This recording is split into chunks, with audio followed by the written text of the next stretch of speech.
so my hair is being weird and I tried to adjust it, but no matter what I do, it seems to want to go other ways. Hi, I am in my car. I got off work exactly a certain amount of time ago. Obi-Wan dropped earlier than I thought, and I really wanted to do a video reacting to that. Not like live viewing, obviously not that, but I meant like a video reacting to it afterwards. So here I am. I've set up in my car because my roommates are home. I've tried to do a cool light display with the limited lights I have, and let's just see how this goes. So the first thing I want to talk about is the Grand Inquisitor. So the Grand Inquisitor actually kind of grew on me quite a bit. I remember seeing the trailers and I was like, wow, that does not look good. And as soon as I guess the actor came out, his look and feel actually grew on me quite quickly, and I was like, yeah, I buy it that this guy's the Grand Inquisitor. I did find him a bit creepier in this show than I did in Rebels, but in saying that, I did really like the sense of control he had whilst he was on screen. He definitely controlled all the other Inquisitors, kinda for the most part, and I like those little interactions he had with the Inquisitors. Also, was that the Grand Inquisitor? Because it's kind of weird. But yeah, he kind of dies at the end of the second episode, because is the Grand Inquisitor dead now? Because like, he's in Rebels, and Rebels takes place after this, and we know Rebels is canon. I liked him and I liked his presence. I just found that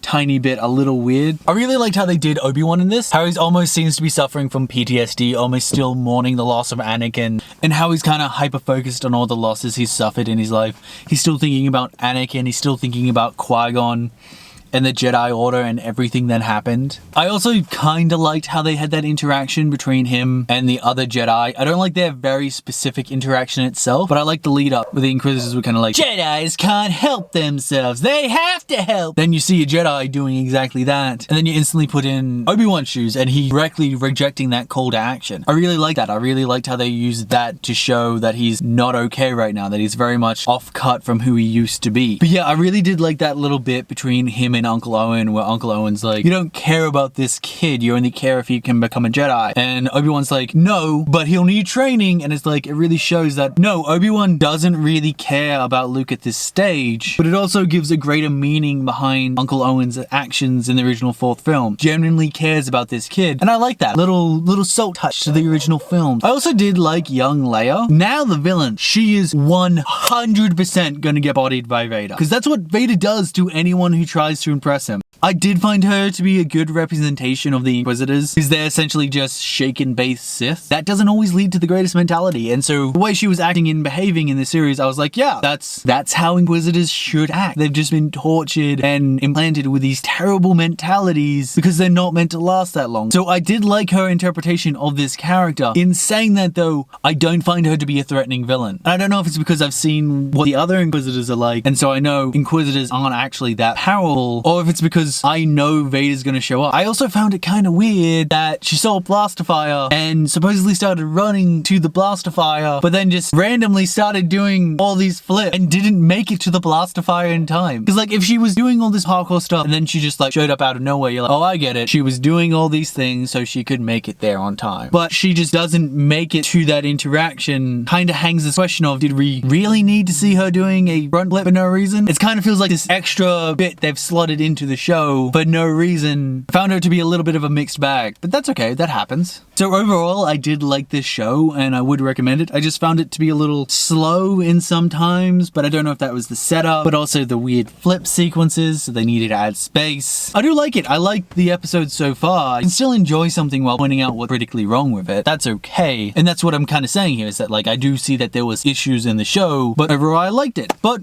you know what? Tell me what you liked about it. Did you like this show? Did you enjoy Obi-Wan? Did you enjoy the first couple of episodes of Obi-Wan and how all of that happened? Or how did you go with it? Let me know down in the comments. But anyway, if you like this video, please share, like, and subscribe. And if you wanted to tell me something, tell me anything at all about this show or what you thought of it, please let me know in the comments down below. Otherwise, love you. I said that. Yeah, I did say that. Love you, and see you next time.